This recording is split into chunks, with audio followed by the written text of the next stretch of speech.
Assalamualaikum warahmatullahi wabarakatuh. Salam, Om Swastiastu, Namo Buddhaya, dan salam kebajikan untuk kita semua. Dewan juri yang terhormat beserta tim afirmasi yang terhormat, izinkan saya memperkenalkan diri saya. Saya Menafita, perwakilan dari SMA Negeri 1 Raya yang berada di tim oposisi yang akan menentang mosi mengenai Dewan ini akan mewajibkan orang tua untuk mengikuti tes kelayakan sebagai syarat memiliki anak.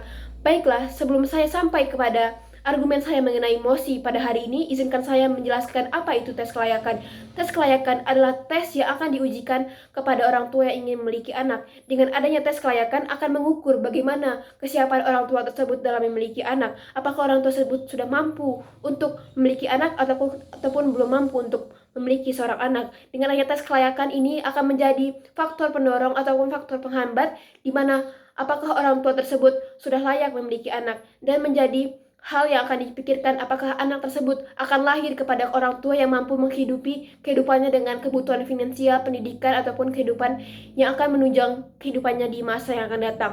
Baiklah Dewan Juri yang terhormat, dengan adanya mosi ini, saya dengan tegas menentang adanya mosi tentang mengikuti tes kelayakan sebagai syarat memiliki anak. Karena apa? Dengan adanya tes kelayakan ini akan membuat tekanan psikologis terhadap orang tua, akan beredar pula stigma-stigma yang merasa bahwa mereka belum cocok ataupun belum mampu memiliki seorang anak. Dengan adanya tes kelayakan, tidak semua orang tua mampu menghadapi tekanan psikologis ataupun tekanan dari lingkungan sekitar yang memaksa mereka tidak mengikuti tes kelayakan tersebut, sehingga mereka menghambat atau menunda kesiapan mereka memiliki seorang anak. Padahal dengan adanya seorang anak mungkin akan membuat faktor ekonomi ataupun faktor yang akan dimiliki orang tua tersebut menjadi lebih berkembang, ataupun orang tua tersebut dapat mempertanggungjawabkan hak asuh ataupun hak kelayakan mereka dalam menghidupi seorang anak. Dengan adanya tes kelayakan ini akan membuat mereka merasa bahwa pernikahan yang sudah mereka lakukan dengan adanya tes kelayakan akan menghambat mereka untuk memiliki keturunan. Dengan adanya tes kelayakan ini pula akan membuat mereka merasa bahwa seharusnya tidak ada yang namanya pernikahan, karena dengan adanya pernikahan mereka memiliki tujuan untuk memiliki keturunan. Namun sebelum memiliki anak, mereka harus mengikuti tes yang dinamakan kelayakan. Maka Dewan Juri yang terhormat, dengan adanya tes kelayakan ini akan membuat tekanan psikologis, tekanan ekonomi, ataupun tekanan kondisi sekitar yang membuat orang tua tersebut merasa kurang pantas memiliki seorang anak. Padahal seharusnya setiap orang tua, setiap orang yang sudah menikah memiliki hak dan kewajiban untuk memiliki seorang anak tanpa terkecuali, tanpa harus melakukan tes kelayakan untuk mendapatkan seorang anak. Bahkan dengan adanya tes kelayakan pun belum menjadi tolak ukur yang pasti apakah orang tersebut dapat memiliki anak. Contohnya saja, apabila orang tersebut sudah memberikan tes kelayakan dan mereka layak untuk memiliki seorang anak, akan tetapi setelah mereka memiliki anak, di kemudian hari mereka memiliki faktor-faktor yang membuat anak tersebut merasa tidak aman di lingkungan keluarga ataupun dengan orang tua yang sudah membesarkan mereka. Padahal orang tua tersebut sudah mengikuti tes kelayakan di mana mereka dinyatakan layak untuk mendapatkan seorang anak.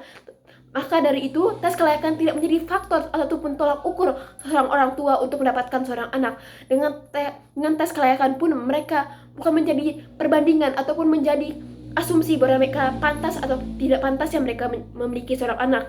Baiklah Dewan Juri yang terhormat, dengan adanya tes kelayakan ini juga akan membuat faktor penghambat yang ada di Indonesia. Contohnya saja, dengan adanya tes kelayakan akan menurunnya angka produksi sumber daya manusia. Contohnya saja akan menghambat atau menurunnya daya angka lahir yang ada di Indonesia, dan akan meningkatnya pula tingkat kematian akibat pola pikir orang tua yang stres dan tertekan akibat adanya tes kelayakan ini, karena tidak semua orang mampu melakukan tes kelayakan ini.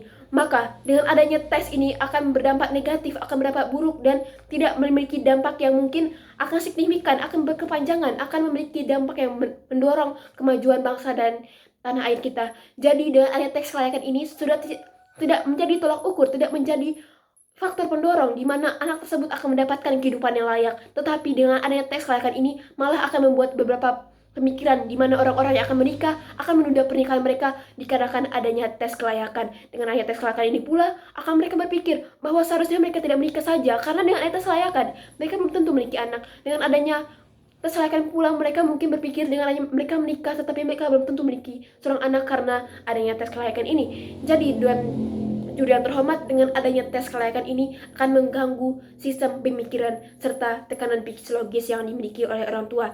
Selanjutnya, menurut saya dengan adanya tes kelayakan ini juga akan menjadi dampak dari pemikiran-pemikiran negatif ataupun kecenderungan sosial, di mana orang-orang yang merasa mereka kurang dari segi ekonominya, kurang dari segi pendidikannya, merasa tidak pantas untuk memiliki anak. Padahal tidak hanya dari segi ekonomi, tidak hanya dari segi pendidikan, tetapi bisa diukur dari tolak segi yang lainnya seperti kondisi lingkungan ataupun kondisi kesiapan lahir dan batin oleh orang tua tersebut. Jadi, dengan adanya tes kelayakan ini hanya akan membuat tekanan psikologis, akan hanya membuat kecenderungan sosial, akan membuat kesenjangan sosial, di mana orang yang pantas mendapatkan anak hanya orang-orang yang pantas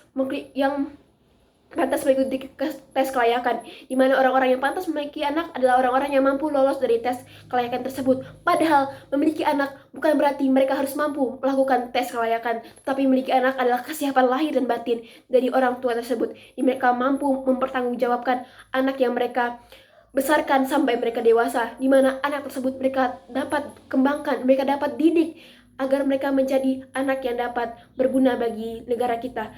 Tes kelayakan ini bukan menjadi tolak ukur, bukan menjadi faktor yang dimana hanya akan membebankan para hati orang tua, para pemikiran orang tua, yang akan membuat orang-orang tua berpikir bahwa seharusnya mereka tidak usah melangsungkan pernikahan, karena dengan adanya tes kelayakan ini akan membuat stigma, di mana stigma tersebut berkembang luas di masyarakat maupun generasi muda yang merasa seharusnya mereka tidak melangsungkan pernikahan atau tidak usah memiliki anak, sehingga kita sebagai bangsa Indonesia, bangsa yang berkembang, tidak seharusnya melakukan tes kelayakan tersebut, karena itu sudah mengandung pelanggaran HAM, di mana kita sudah mengikat ataupun mengekang keinginan seseorang untuk memiliki keturunan, keinginan seseorang untuk memiliki seorang anak. Seperti pada pasal 29 Undang-Undang Dasar tahun 1945 tentang perkawinan, di mana setiap orang yang melangsungkan perkawinan, maka mereka berhak untuk mendapatkan seorang keturunan. Selanjutnya, pada Undang-Undang Nomor 23 Tahun 2020 di mana tentang pelindungan anak, bahwa setiap anak yang lahir dan dibesarkan oleh seorang tua mendapatkan pelindungan yang layak apabila mereka tidak mendapatkan